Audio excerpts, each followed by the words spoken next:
Hey guys, it's me, Ellie, aka Looks from the Crypt, and today we're going to be delving into my favorite, more 80s SOV, absolute fucking garbage cinema! So I am so excited, and also this is going to be my video kicking off all my October videos, so I'm just really excited for this month's all things spooky, etc., and I'm just going to be going over, we're going to be doing a lot of stuff this month, so I'm just really excited right now. And I couldn't tell you guys why, but just 80s SOV trash is just like my lifeblood. It's just something I love so much and always have. It's just so perfect. And today's trash that we are getting into is The Abomination. I fucking love this movie, hence why I have the book.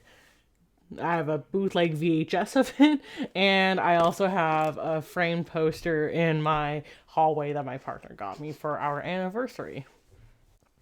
I'm also wearing my Abomination shirt, but last time I showed you guys my shirt, my YouTube said that I had sexually explicit content and age restricted me, and then once I appealed it, they removed my video. So I'm going to show it to you guys in a really weird way. 1 second. So here's the shirt that I'm not allowed to show you on my own physical body. I got it from Hell's Headbangers. And I hope you're as excited as I am to delve into this 80s piece of shit trashterpiece as I am. So if that sounds like fun to you and seeing how I got this look, grab a snack, grab a drink, and keep on watching.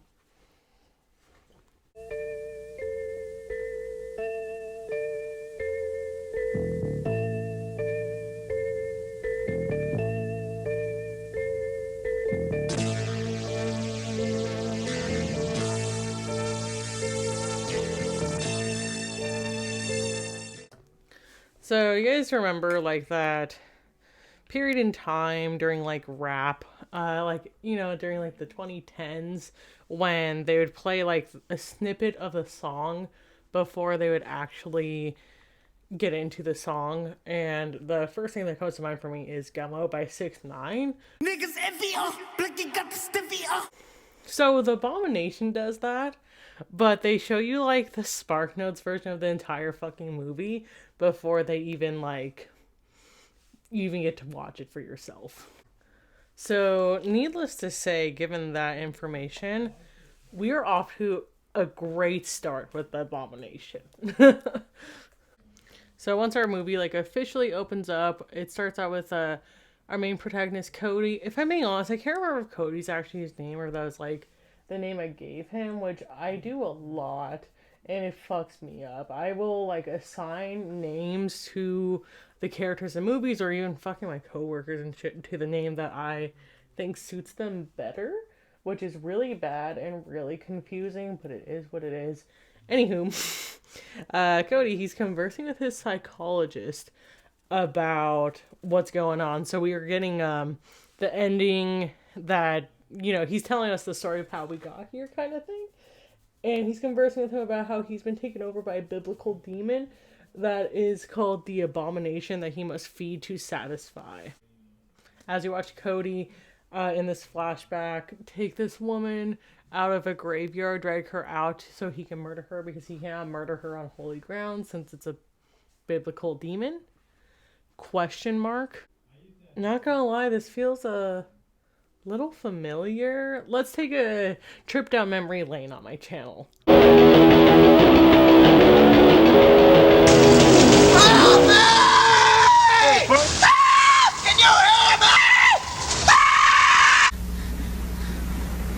There is no escape from the Abomination.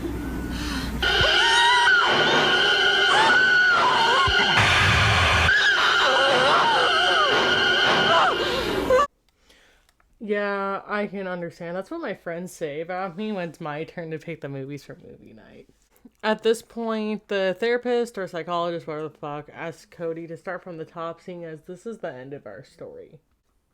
So, starting from the top, we got here from Cody's mother, who watches this TV evangelist, false prophet type brother, kind of like Joel Osteen, if you will, just mindlessly watching him every night in like a trance. Cody comes home from work challenging her on the validity of this TV pastor, and kind of just you're spending all your time, money, whatever, everything on this dude, claiming that the pastor only cares about, you know, money, of course. Cody settles down a little bit, and then his mom asks him to stay in tonight, but he has plans with his friends.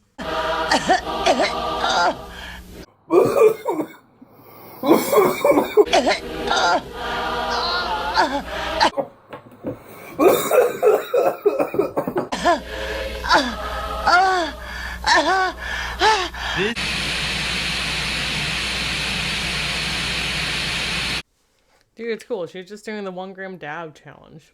Duh. Cody returns home from his night with his friends and notices a wretched smell, but doesn't really think anything of it since everything is well when he's home. However, whatever his mom coughed up earlier traveled out of the garbage into his room and slithered down his throat while he was sleeping. Cody wakes up in a panic this morning, which is a scene that we got to see roughly approximately 69 times at the beginning of this film. However, his mom seems to be feeling great from that coughing up that shit, so he just carries on with his day, which seems to consist of day drinking and driving, and just being an asshole with his friends. We get this really awesome driving montage that I'm just not gonna subject you to, but trust me, love like 10 minutes straight of this runtime being literally driving. And mind you, we endure all of this just so we can make it to our destination and drink like a single beer and be there for like fucking 30 seconds before leaving. While Cody is away with his friends being a fucking asshole, his mother decides to call up her doctor. Dr. Russell seems to be like the town doctor, if you will, to say that she's cured now and that there was a tumor there that he told her did not exist anyways. He asked her to bring it in, but dun dun dun, of course it's fucking missing because it slowed down Cody's throat in the middle of the night like a little creepy creature pervert. And just saying, I want to use this opportunity right now to talk about how awesome the fucking soundtrack is for this fucking movie. So Cody starts coughing up blood, which is lovely, and naturally his mother wants him to go see Brother Fogg, since that's who allegedly, you know, cured her illness.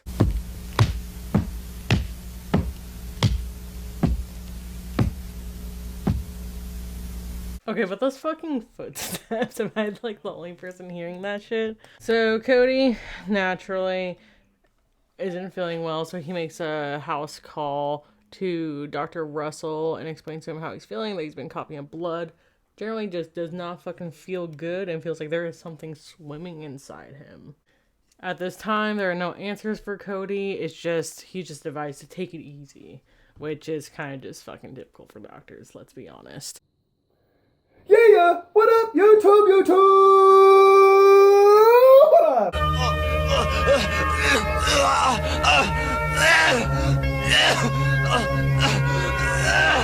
Mom, don't worry, I'm fine. I just did the 1 grab dab challenge. So Cody decides to escape through the window when he's supposed to be resting. To just go drive around aimlessly, and then he realizes what must be done. Now he arrives at his friend's house, realizing he must kill her, proceeds. And honestly, I don't really have anything like funny or like witty to say about this part because it's just fucking dope. Cody hides the body underneath his bed just like how he did with the Abomination. Cody seems to have totally blacked out what happened on this night. The night before, wakes up and is feeling pretty fine before he realizes that he is being used as a vessel for the Abomination to get what it needs. And what it needs is death. Meanwhile, his mom went to go see the TV pastor, Brother Fogg, to go talk to him about Cody and what's going on with him. However, Brother Fogg's taking like the meanest fucking shit of his life while she's waiting in like the waiting room for him.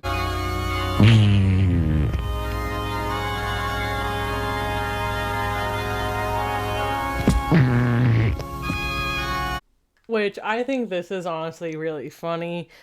I'm hate to be a guy who over explains a joke, but he's full of shit. That was me when I worked in a call center. Anyways, the mom finally gets to talk to Brother Fogg after he's done taking the meanest shit of his life. And to thank him for curing her, and then to ask if he can perform an exorcism on Cody. Cody is spotted burying Kelly, which ends up leading to like the most like underwhelming kill ever. Not gonna fucking lie. But then we get another fucking soundtrack moment.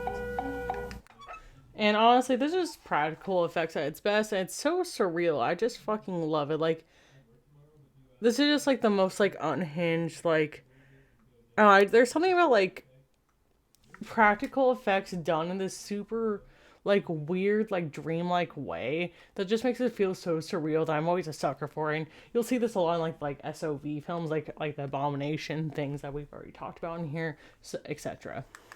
Like, the thing about this is that it feels like a movie you'd see in a movie kind of thing, which is how I feel about this whole bit. And, like, the mom gets, like, entirely consumed by the abomination. It's coming out of, like, the washing machine, the fucking cupboards, etc.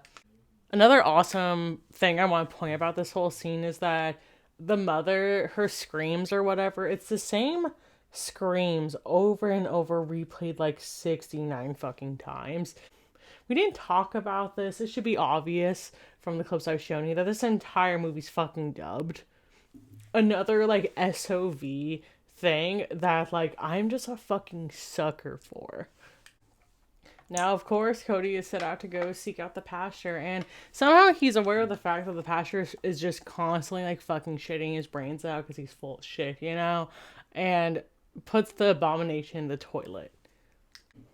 Now, next on Cody's list is his boss, which this kill is just like the definition of pure schlock horror, which I fucking love.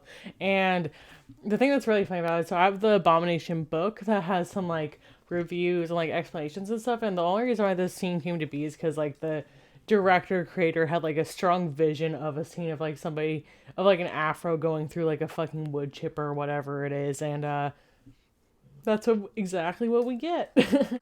Which now leads us to the graveyard. You guys remember her? You guys remember this bit? So yeah, here we are, back to the beginning. Cody is now fallen completely helpless to the disembodied abomination. In every corner of his home, soaked in blood, corpses everywhere. This is his new life, to feed the abomination lay servant to it. Yet Cody is interrupted by his girlfriend, who we think is going to be the abomination's next meal. However, we are dead wrong. Fucking homegirl can hold her own, and I am a sucker for, like, a bad bitch in a movie. So naturally, I'm rooting for her. And she kills Cody, which I thought would be killing the abomination, but it just leads to her own demise. Reeling back, of course we know Cody lived. He did not actually die, since this is his own telling of the series of events that he has experienced that led him to be in the position that he is in now, and how he just wants this nightmare to end, but it won't. However, Cody's therapist proceeds to explain that this is merely just Cody's own subconscious way of processing the fact that he's being convicted of killing 7 people. There is no escape from the abomination. And with that being said, this is my finished look here. I always try to go with like the tones or like theme of the movie that I have reviewed. So I went with pink and purples. There are some reviews I've read that kind of resonate with me, that kind of sum it up better than I can put into my own words. One of my favorite ones was one that said, "There's every other movie in the world, and then there's the Abomination." This is like a movie that is just so important when it comes to just DIY 80s shit, and in addition to horror and like what you can do with nothing, which is super duper fucking cool. And honestly, okay, I fucking love this movie. I'm a straight up sucker for like 80s SOV trash. Needless to say, it's my thing. It's the thing I really like. It's just like, those movies are just so surreal, and yet they have like the most bonkers practical effects. Like I said, I referenced earlier, Things, which is a great example. We get these super creative and like strange monsters, and a lot of this stuff just doesn't feel real. It all feels like a dream sequence or something that you would see somebody watching in another movie. It doesn't feel like a movie itself, and it feels like you are being gripped into this fever dream that has been created, and I can't get like enough of it. And like the cheesy overdub, the premise, honestly the kills are really awesome too. And here's the thing. I'm going to go on my fucking practical effects purist rant because I'm buzzed because this is way stronger than I fucking expected. Anyways, The Abomination. It's a fucking piece of shit movie in like the best way possible. It's just absolute fucking insanity. The story is so strange and so are the monsters and everything about it just so weird, to put it simply. And the thing is that if I put on some random piece of shit movie that was made now, this is my argument for why practical effects is awesome, is that if I put on a random piece of shit movie that was made now, is CGI, which does not have like that like kind of weird effect, and like the characters aren't able to properly interact with the creatures or whatever the CGI is. Whereas with movies like The Abomination, it's actually there and they can interact with it and you see it. Even fucking same with things like, and it's like, yeah, I'm kicking back, laughing at this movie, having a good time. Whereas with those like more modern movies like that, I'm not having a good time. I'm just like, this fucking sucks. And like the thing is that although like the shit that is created looks fucking insane, it is like modern CGI shit is literally no match to how insane this shit looks and how like wet and gross it is and all of that. So practical effects purist here. Bring back practical effects. This is just like another example why it's so fucking good. And like, not to mention with like practical effects, the thing is that there is that personal touch, there's that bit of care that was there in, you know, during the means of creating these like monsters and creatures and things like that, which I fucking love. And like it has personality to it, and like especially in The Abomination, like somebody had to like, you know, make it like wave around and do those things. It is so good. I just love it. And also it's memorable because of that is the thing. If we did not have that, I don't know how I'd feel about it, but it makes it memorable. I just can't get enough of this one, and I highly recommend you guys watch it. The whole thing is on YouTube. And I also just feel like this is one of those movies that you have to see with your own fucking eyes to truly believe the insanity that is The Abomination. And if you guys like the SOV trash, like shit, this is a really awesome one. I just feel like I can't get enough of this one. This is like another party movie, or honestly a little bit of a comfort movie for me. These are just like the movies that I like feel at home with in a way. And again, these movies are often passion projects. Just somebody really wanted to fucking make a movie and they did, which is just a spirit that I cannot like resist whatsoever. Okay, actual last thoughts on this movie. I know I've said that like fucking 5,000 times, but this movie's just fucking fun. If you like fun, watch The Abomination, because I am begging you. With that being said, I give The Abomination a lot of fucking stars. I give, let's say, like 5 Abominations out of 5, maybe 4 Abominations out of 5 on this one. I really like it. It's really fun. And another thing about it is that it does not overstay its welcome at all. It's just some good shit. One last thing I'm going to say about The Abomination is they don't make movies like they used to.